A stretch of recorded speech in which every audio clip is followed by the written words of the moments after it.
Hello students, welcome to online classes of Mehta PG college. Topic जो अपने पास में है स्वार्ज इनइक्वलिटी, लास्ट लेक्चर में अपन किए थे, जिसका हालांकि कोई मतलब नहीं था, ठीक है, नहीं कभी पूछा गया है, बस उसको एडजस्टमेंट कर लेना, एक बार देख लेना उसको। आज जो टॉपिक है वो टॉपिक है हमारे पास में, वैसे तो मैक्सिमम मॉडुलस प्रिंसिपल मैं करा चुका हूँ, लेकिन उसके अंदर कई डाउट्स वगैरह थे आप लोगों के पास में, इस कारण से हालांकि नेक्स्ट थ्योरम हमारे पास में है मिनिमम मॉडुलस थ्योरम, लेकिन मैक्सिमम मॉडुलस प्रिंसिपल क्योंकि दोनों के दोनों जो है एक जैसे ही हैं, मैक्सिमम और मिनिमम।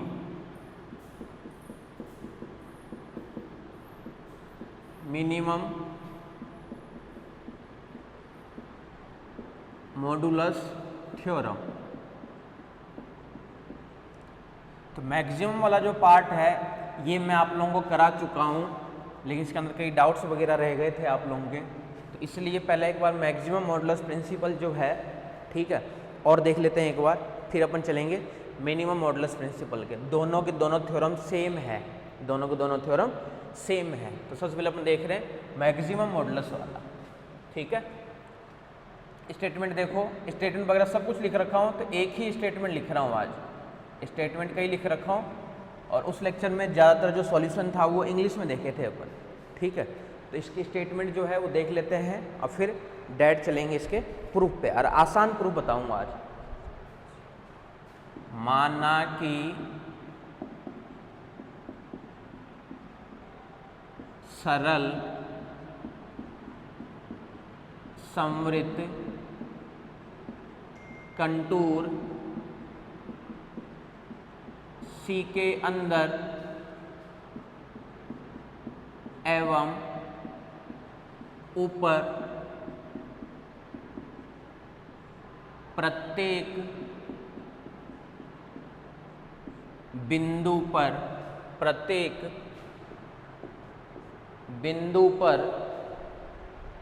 एफजेड विश्लेषिक फलन है। एफजेड विश्लेषिक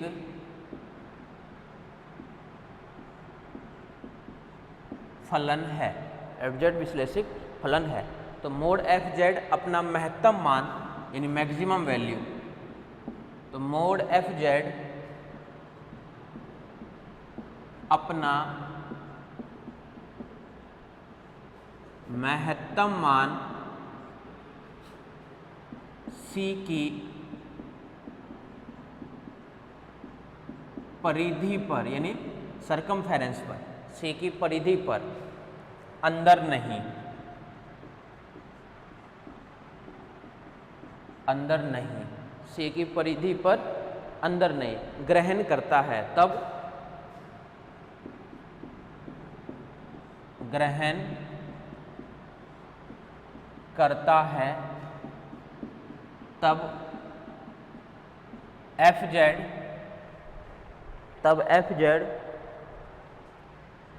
अचर फलन ना हो, अचर फलन ना हो, ठीक है। मिनिमम मॉडुलस प्रिंसिपल की भी सेम स्टेटमेंट है। मैक्सिमम मॉडुलस के अंदर तो बस चेंज है रखा है, क्या चेंज हो रखा है कि उसके केवल सरकमफेरेंस पर ही देगा मैक्सिमम वैल्यू। ये तो क्या कहता है कि केवल सरकमफेरेंस पे ही देगा मैक्सिमम वैल्यू, जबकि मिनिमम प्रिंसिपल मॉडुलस क्या कहता है कि ये भी अपने उसी पे देगा, सरकमफेरेंस पे ही देगा, यानी अंदर ग्रहण नहीं करेगा ये, ठीक है। तो आ जाओ देखो इसके अंदर,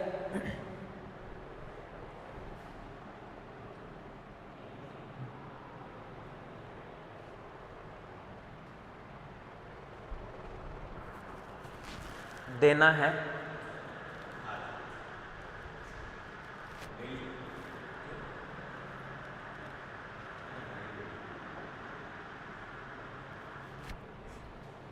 ठीक है। तो ये स्टेटमेंट है हमारे पास में। अब इसके अंदर ध्यान रखना, ये कहना चाह रहा है कि आपके पास में कोई कंटूर है, ये कंटूर मान लीजिए, देखना ध्यान से देख लेना, लास्ट लेक्चर में देख रखे थे, कन्फ्यूजन वगैरह कई कन्फ्यूजन था, तो इसलिए आज इसके डाउट्स को क्लियर कर लो।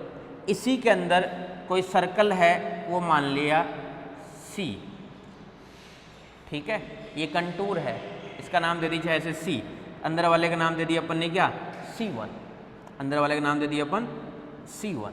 तो ये कह रहा है कि जो FZ है, FZ तो देखो अंदर हर जगह क्या है, विश्लेषिक है। अगर विश्लेषिक है, एनालिटिक है, तो वो संतत भी होगा ही होगा।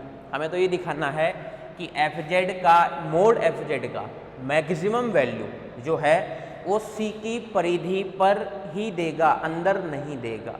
मैक्सिमम वैल्यू जो है वो C की परिधि पर ही देगा, अंदर नहीं देगा। तो अपन कहेंगे क्या कि जो आपके पास में FZ होगा वो कांस्टेंट फंक्शन नहीं होगा। C वाले की बात हो रही है, बड़े वाले कंटूर की बात हो रही है, अपनी सरकमफेरेंस पे ही देगा अधिकतम मान। तो देखो प्रूफ के अंदर इसको अपन कंट्राडिक्शन से किए थे, दिया है। अच्छा एक चीज और बता दूं, इसके अंदर नहीं बता रखा, जबकि अगर ये परिधि पर ना होकर के, C के परिधि पर ना होकर के अगर अंदर चला जाएगा ना अधिकतम मान, तो फिर FZ अचर फलन बन जाएगा, तो FZ कांस्टेंट फंक्शन हो जाएगा, ठीक है। जो सेकंड थ्योरम करेंगे ना पर मिनिमम मॉडुलस थ्योरम, वो भी सेम ही है। उसके अंदर एक कंडीशन और दे देगा साथ में कि जो FZ है वो नॉट इक्वल टू 0 होना चाहिए, जो FZ है वो नॉट इक्वल टू 0 होना चाहिए, सेम कंडीशन, बस वो मैक्सिमम की जगह दे देगा, पता है क्या, कि अल्पत मान वो अपनी परिधि पर देगा, सरकमफेरेंस पर देगा। इतना ही डिफरेंस है बस। इसके अंदर FZ कुछ भी हो सकता है, उसके अंदर FZ जो दे देगा साथ में कि 0 नहीं लेना है। तो दिया है FZ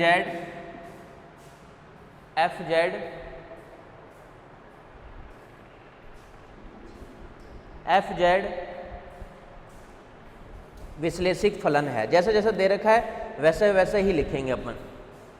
FZ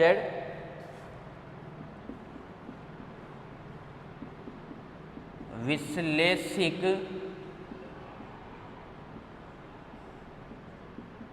फलन है, कहाँ पे है, C के अंदर, C के अंदर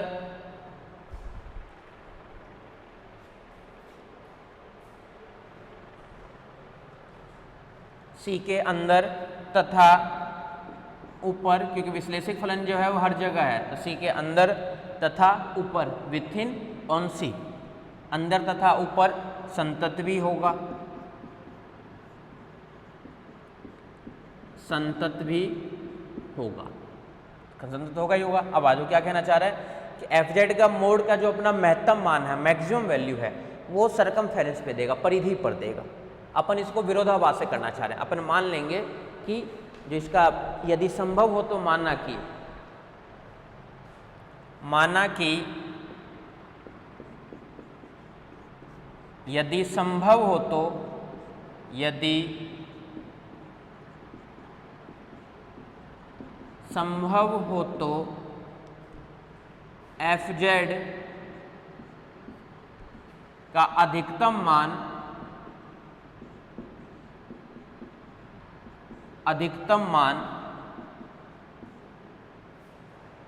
C की परिधि पर ना होकर C के अंदर है, C के अंदर है। ध्यान रखना क्या लेट कर लिया अपन कि अपन मान रहे हैं विरोधाभास से कि मान लिए कि यदि संभव हो तो उसका जो अधिकतम मान है वो परिधि पर ना होकर के कहाँ हो, उसके अंदर हो, उसके परिधि पर ना होकर के उसके अंदर हो, यानी अंदर ग्रहण करता हो, C के अंदर हो, तथा माना कि जिस C के अंदर है ना, तथा माना कि वह बिंदु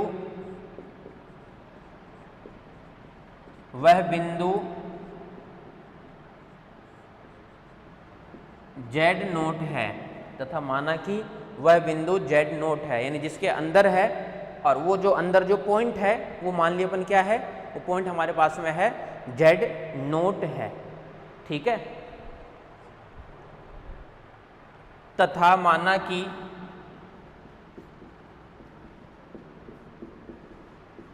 C के अंदर C1 एक वृत्त है, C के अंदर C1 एक वृत्त है। बहुत काम की थ्योरम है, आगे कंपटीशन वगैरह में हर जगह इंपॉर्टेंट है। C के अंदर C1 एक वृत्त है जिसका केंद्र तो है क्या, Z0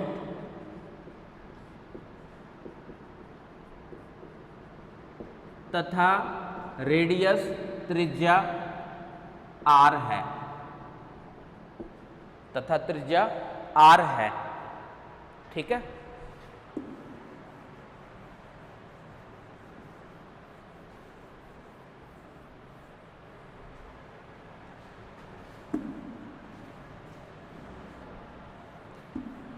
रेडियस जो है वो हमारे पास में है R है। ठीक है, देन कोसी इंटीग्रल फॉर्मूला, तो कोसी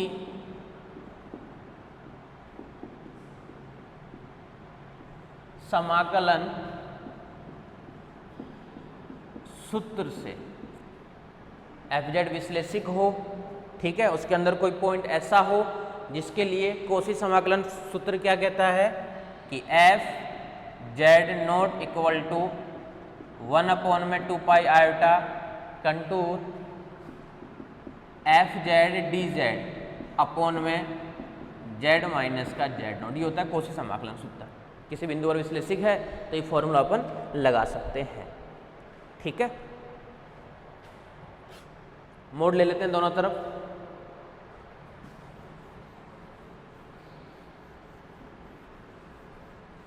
इसको भी हटा देता हूं। ध्यान रखना, इसकी जो सेकंड स्टेटमेंट थी ना, उसके अंदर कंडीशन दे रखा था कि जो मोड ऑफ एफ जेड जो है वो मैक्सिमम वैल्यू यानी m, वो m के इक्वल है। ओपन बाद की बात है वो तो। ठीक है, दोनों तरफ मोड ले लेते हैं। तो इधर भी मोड एफ जेड नोट का मोड और इधर भी मोड यानी 1/2 पाई आयोटा कंटूर C और यहाँ से F z d z upon में जेड माइनस जेड नोट का मोड। इनइक्वलिटी से ओपन हो जाएगा ये। इस पूरे का जो मोड है 1/2 पाई आयोटा कंटूर, साथ में क्या है F z d z upon में है ये जेड माइनस का जेड नोट। ये जो इनइक्वलिटी है ये लेस देन इक्वल टू होगी किस किस से, अलग अलग से, यानी 1/2 पाई आयोटा का मोड 2 पाई होता है, जानते हैं, बार बार लिखने की जरूरत है नहीं। ये आ गया C, यहाँ पे आ जाएगा एफ जेड का mode, mode of D Z का और अपॉन में mode Z minus Z note का। यहाँ तक ठीक है क्या? देख लो, हर किसी का मोड लगा दिया अपन, हर किसी का अलग अलग मोड निकाल दिए। एफ जेड C के अंदर,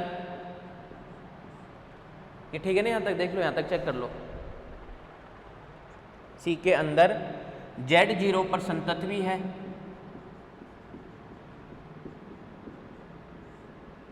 संतत है, अतः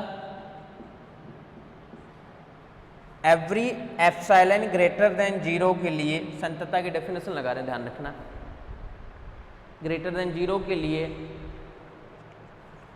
मोड ऑफ एफ जेड जो होगा वो लेस देन इक्वल टू होगा किससे? m माइनस एप्सिलॉन से। अब बोलोगे m माइनस एप्सिलॉन कहाँ से लिख दिए? तो m तो पूरे के लिए दे रखा था ना, उसके अंदर अपन पॉइंट ले रहे हैं जेड नोट, तो सीधी सी बात है एप्सिलॉन ग्रेटर देन 0 के लिए एफ जेड जो है मोड वो लेस देन इक्वल टू होगा किससे? m माइनस एप्सिलॉन से। तथा C1 जो सर्कल है वो z माइनस Z0 जिसकी रेडियस हमारे पास में r।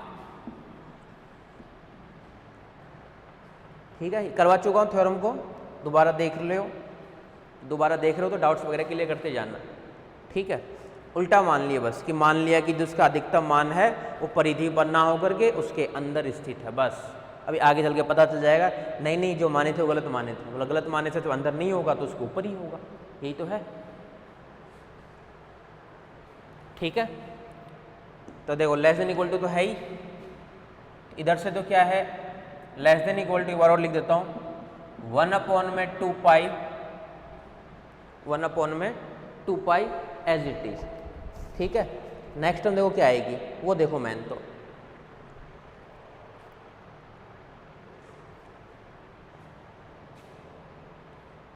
सबका हट लगा देते हैं। एफ जेड का मोड ये भी देखो inequality less than equal to में ही है, एम माइनस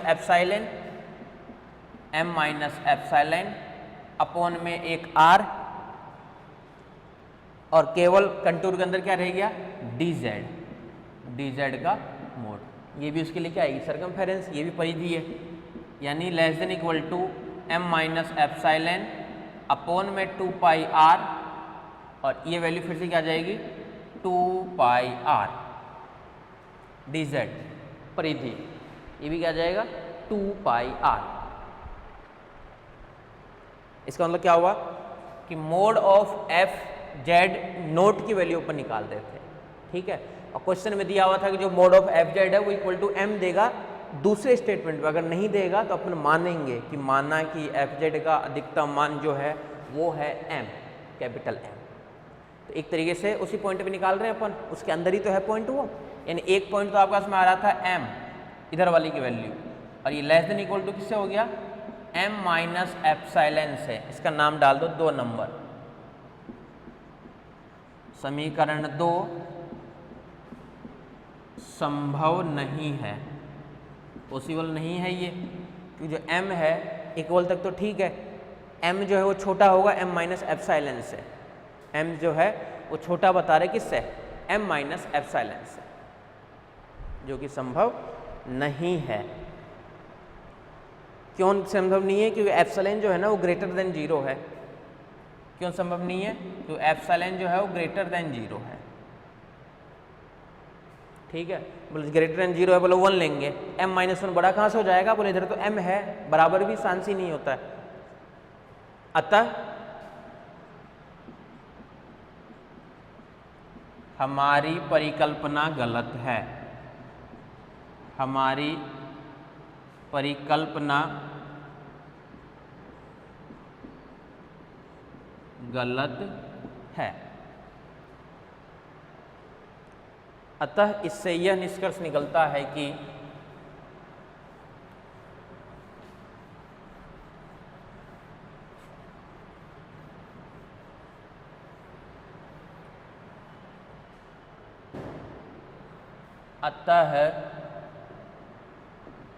इससे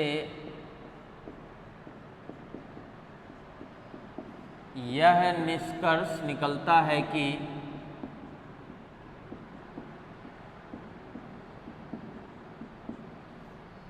एफ जेड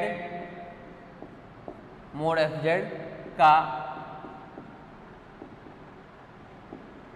अधिकतम मान सी की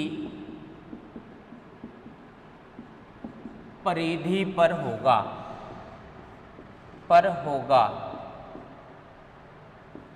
तब एफ जेड अचर फलन ना हो, कांस्टेंट फंक्शन नहीं होगा। अगर कांस्टेंट हो जाएगा तो उसके अंदर चला जाएगा, ठीक है। ये थ्योरम अपन किए थे लास्ट लेक्चर में, ये अपन कर रखे थे हालांकि,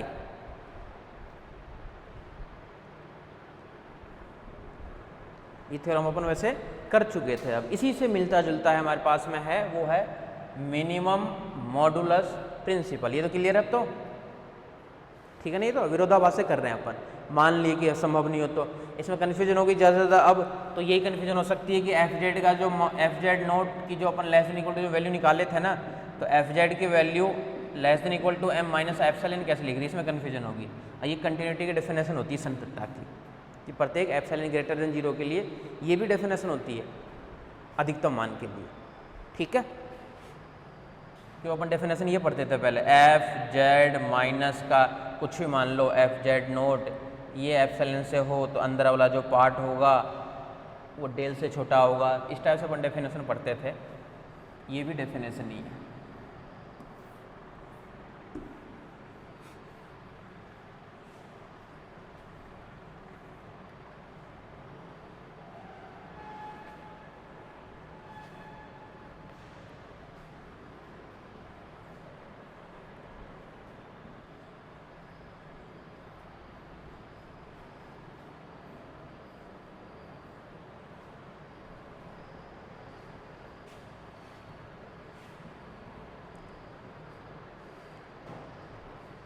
अब आ जाओ अल्पतमांक प्रमेय। अल्पतमांक प्रमेय यानी मिनिमम मॉडुलस प्रिंसिपल या थ्योरम। अल्पतमांक प्रमेय। सबसे पहले अब इसकी स्टेटमेंट देखते हैं। सेम स्टेटमेंट में कुछ भी चेंज नहीं है, बस इसके अंदर एक एफ जेड नोट जो है वो एक्स्ट्रा देगा। If F Z is analytic, if F Z is analytic, ये थ्योरम भी नहीं पूछता है मिनिमम वाला, क्योंकि 4-5 स्टेप में ही है, क्योंकि अपन मैक्सिमम जब कर रखे हैं तो मिनिमम वाला केवल 4-5 स्टेप में हो जाएगा। देखना भी सॉल्व, ठीक है। सॉल्व भी क्या होगा, मैक्सिमम कर रखे हैं ना, वही सेम से मिनिमम के लिए अप्लाई कर देंगे, ठीक है। तो स्वार्ज इनइक्वालिटी भी ज़्यादा काम की नहीं है हमारे पास में। Taylor Laurent maximum modulus principle, ठीक है, और उनसे रिलेटेड क्वेश्चन। और इसी के जो चॉइस में जो क्वेश्चन है चैप्टर नंबर 8 सिंगुलरिटी, वो भी स्टार्ट करेंगे आज ही साथ में, ठीक है। तो चैप्टर नंबर 9 भी कंप्लीट कराऊंगा, वो काफ़ी आसान चैप्टर है। If F Z is analytic within and on C, F Z is analytic within and on C, और C is a simple closed contour. C है क्या, तो सी का डिटेल दे दिया, सिंपल क्लोज कंटूर, ठीक है। And f z not equal to 0 inside C, and f z not equal to 0 inside C,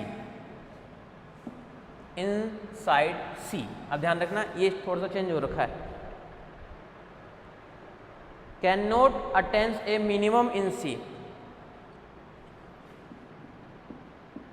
can not attains, can not attains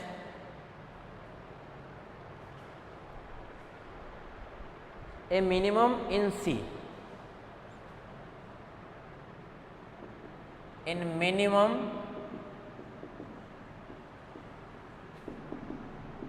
in C unless fz is constant,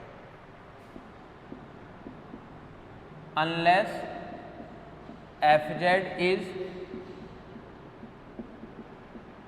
constant। बता तो मतलब पहले देख लो, हिंदी में भी statement देख लो। माना कि सरल संवृत कंटूर सी के अंदर, माना कि सरल संवृत कंटूर सी के अंदर एवं ऊपर प्रत्येक बिंदु पर, सी के अंदर एवं ऊपर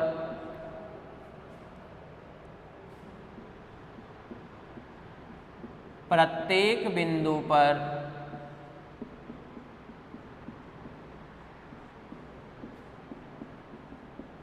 एफ जेड विश्लेषिक फलन है। ये तो सेम लैंग्वेज पहले वाले में भी यही था, विश्लेषिक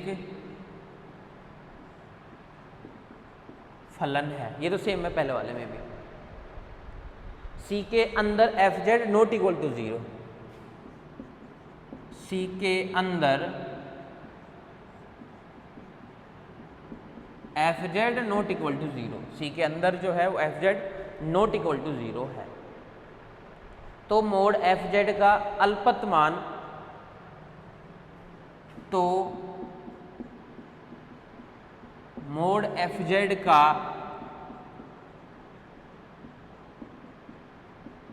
अल्पतमान सी के परिधि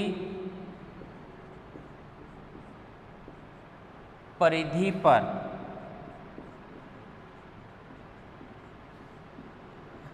अंदर नहीं, सी की परिधि पर ग्रहण करता है जब तक कि ग्रहण करता है जब तक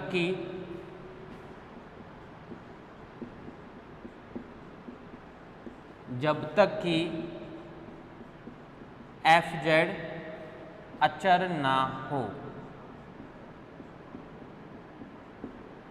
अब देखो इधर ध्यान से, सरल सममित कंटूर सी के अंदर ऊपर प्रत्येक बिंदु पर एफ जेड जो है एनालिटिक है, मैक्सिमम मॉडुलस भी सेम कहता है। फिर देखो आगे क्या है, सी के अंदर f z not equal to 0, इसको अंडरलाइन करो, यही सबसे मेन है। उसमें ये चीज कुछ नहीं दिया हुआ था, इसके अंदर क्या था, ये कुछ नहीं दे रखा था। सी के अंदर f z not equal to 0 है, अंदर की बात हो रही है, ठीक है। आ जाओ आगे। तो मोड एफ जेड का अल्पत मान उसके परिधि पर देगा, अंदर नहीं देगा जब तक एफ जेड क्या हो, अचर फलन ना हो, ठीक है। इसका मतलब क्या हुआ कि पहले क्या था कि मोड एफ जेड अपना मैक्सिमम वैल्यू परिधि पर देगा, अंदर नहीं देगा जब तक एफ जेड क्या हो, अचर फलन ना हो। मतलब वही तो है, बस मिनिमम की जगह यहाँ पे क्या कर दिया, मिनिमम लगा दिया। लेकिन इसके अंदर एक चीज एक्स्ट्रा दे दिया कि जो एफ जेड है वो नॉट इक्वल टू 0 है, एफ जेड जो है वो नॉट इक्वल टू 0 है। प्रूफ पे आ जाओ।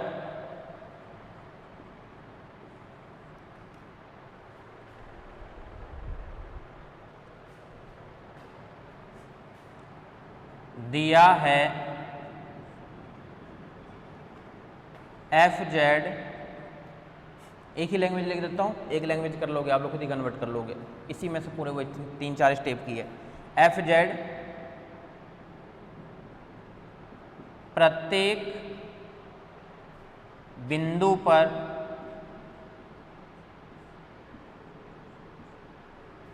विश्लेषिक फलन है, विश्लेषिक फलन है, अंदर भी है, सी के अंदर एवं ऊपर, सी के अंदर एवं ऊपर प्रत्येक बिंदु पर एफ जेड जो है वो विश्लेषिक फलन है, ठीक है। एक कंडीशन और दे रखा है, तथा f z not equal to 0 C के अंदर, सी के अंदर। तो सबसे पहले अपन क्या करते हैं, एक फंक्शन और डिफाइन कर लेते हैं। जो पहले एफ जेड चल रहा था ना, बोले ये नॉट इक्वल टू 0 की बात और कह रहा है, तो क्यों ना अपन एफ जेड को 1 में एफ जेड के लिए देख लेते हैं। सबसे पहले 1 में एफ जेड, तो जब f z not equal to 0 है, एफ जेड तो 0 हो नहीं सकता, तो फंक्शन तो अनडिफाइंड कभी नहीं हो सकता है, फंक्शन जो है अनडिफाइंड कभी नहीं हो सकता है। तो अपन ऐसे लिख सकते हैं कि अतः 1 में एफ जेड सी के अंदर तथा ऊपर, अतः एक नया फंक्शन बना लिया अपन 1 में एफ जेड सी के अंदर एवं ऊपर प्रत्येक बिंदु पर विश्लेषिक होगा। ये ठीक है क्या, प्रत्येक बिंदु पर विश्लेषिक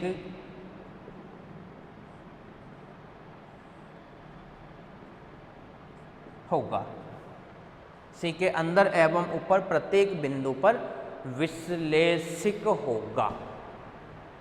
नया फंक्शन आ गया 1 में एफ जेड। अब 1 में एफ जेड की कहानी चलेगी।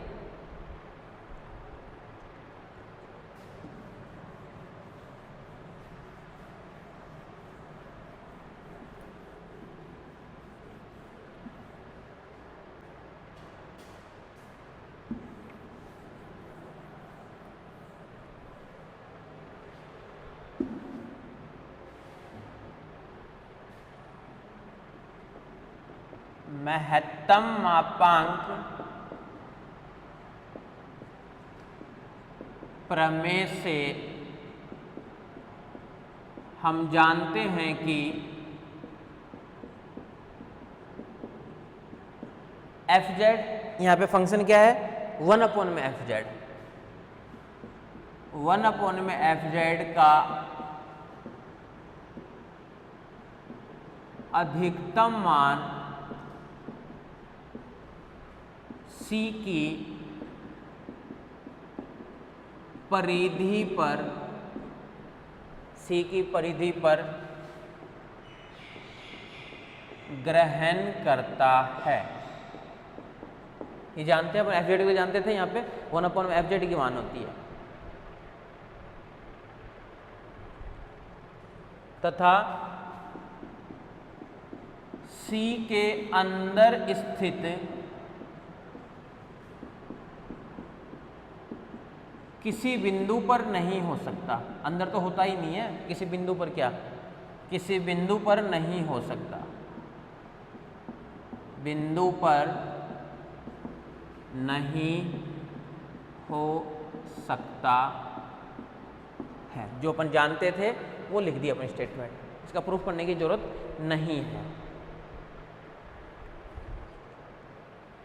अतः अब मोड एफ जेड पे आ जाओ। अब 1 एफ जेड तो अब अधिकतम की दिखा दी है, तो इसी का जब मिनिमम में जाओगे तो सिंपल क्या आएगा, मोड एफ जेड आएगा। और क्या आएगा, मोड एफ जेड का अल्पत मान सी के अंदर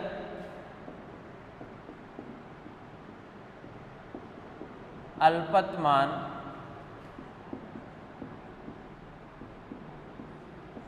वन अपॉन एफ जेड को फिर से अपन चेंज कर दिए, एफ जेड के अंदर सी के अंदर ग्रहण नहीं किया जा सकता, ग्रहण नहीं किया जा सकता।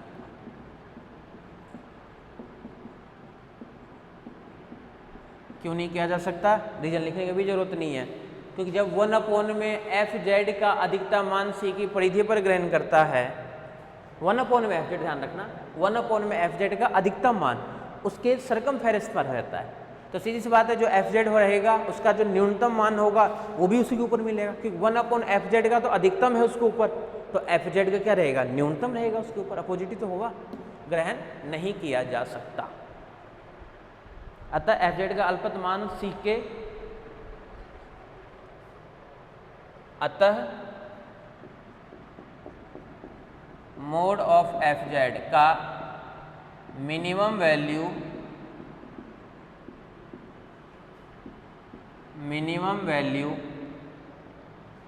सी के ऊपर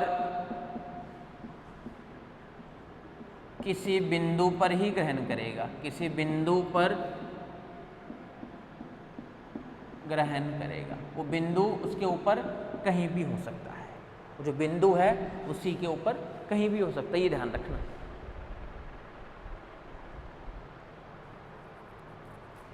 ठीक है, ये था हमारे पास में मिनिमम मॉडुलस प्रिंसिपल, ये था हमारे पास में मिनिमम मॉडुलस प्रिंसिपल। तो मैक्सिमम भी कर लिए और मिनिमम भी कर लिए,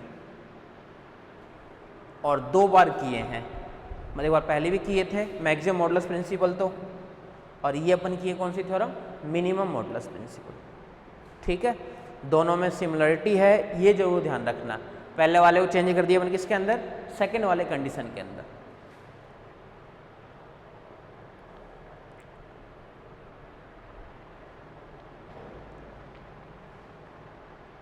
पहले वाले को अपन चेंज कर दिए सेकेंड वाले कंडीशन के अंदर।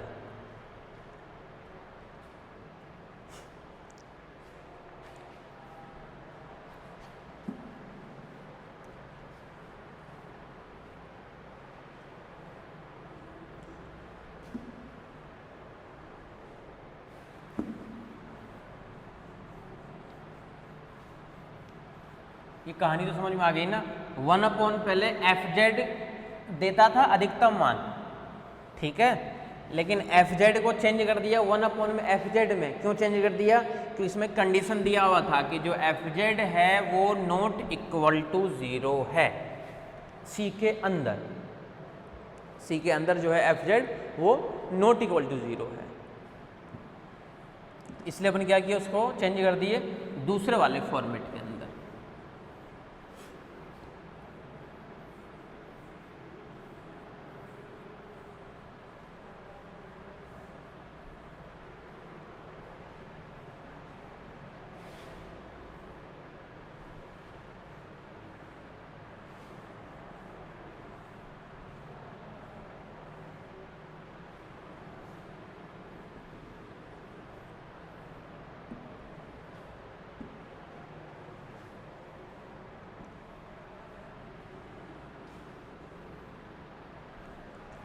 तो इस यूनिट के अंदर सब कुछ अपन कंडीशन कर चुके हैं, जितने भी पार्ट्स हैं हमारे पास में सारे पार्ट कर लिए। टेलर सीरीज से स्टार्ट किए थे, टेलर वाला फॉर्मेट किए थे, फिर लॉरेंज किए थे, फिर मैक्सिमम मॉडुलस किए थे, मिनिमम मॉडुलस कभी पूछा नहीं गया आज तक, लेकिन फिर भी कर लिए।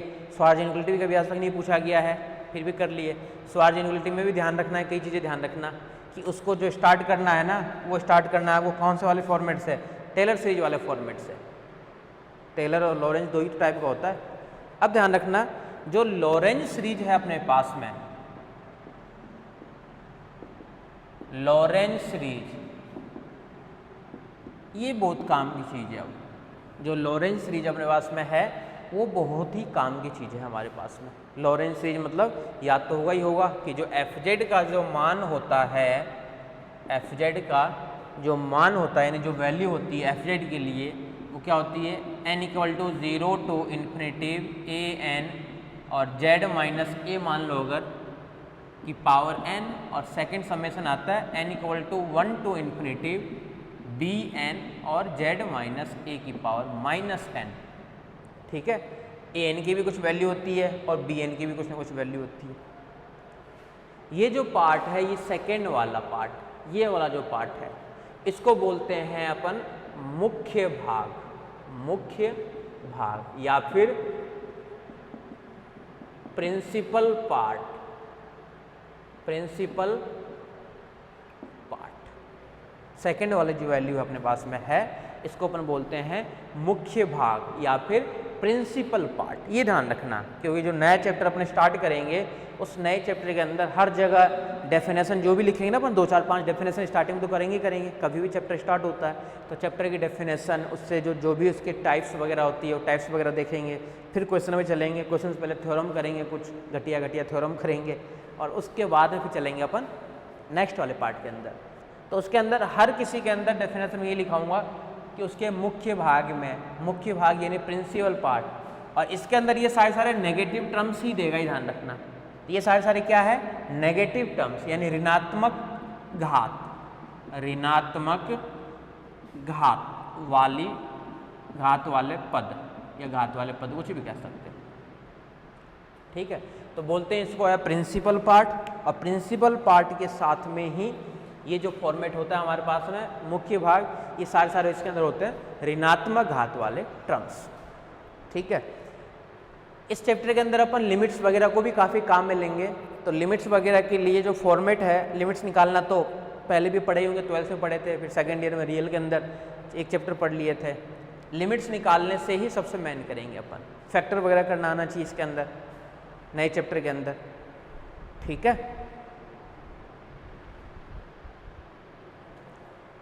तो ये सारे जो पार्ट हमारे पास में है, यही सारी वैल्यूज जो है वो इस वाले के अकॉर्डिंग देगा मान।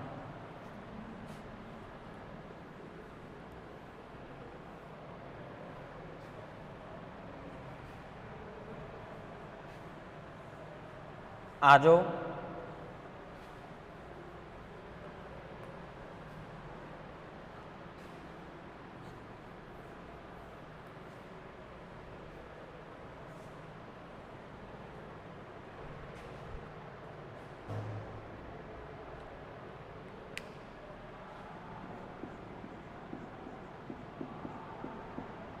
टॉपिक जो है वो है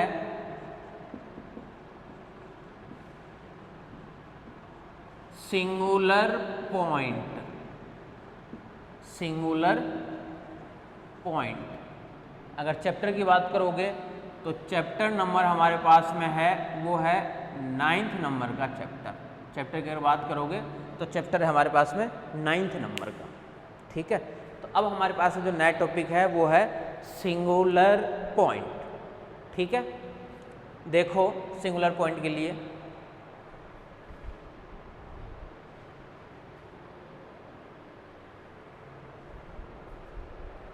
सबसे पहले इसके अपन डेफिनेशन देखते हैं और डेफिनेशन के बाद में फिर अपन इससे रिलेटेड क्वेश्चन वगैरह करेंगे। ठीक है, तो आ जाओ सिंगुलर पॉइंट के ऊपर।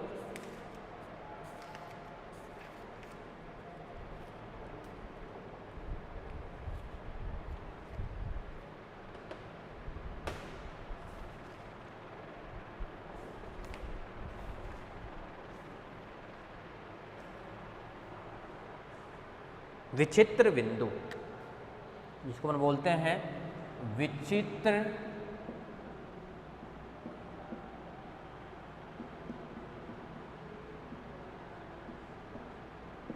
बिंदु।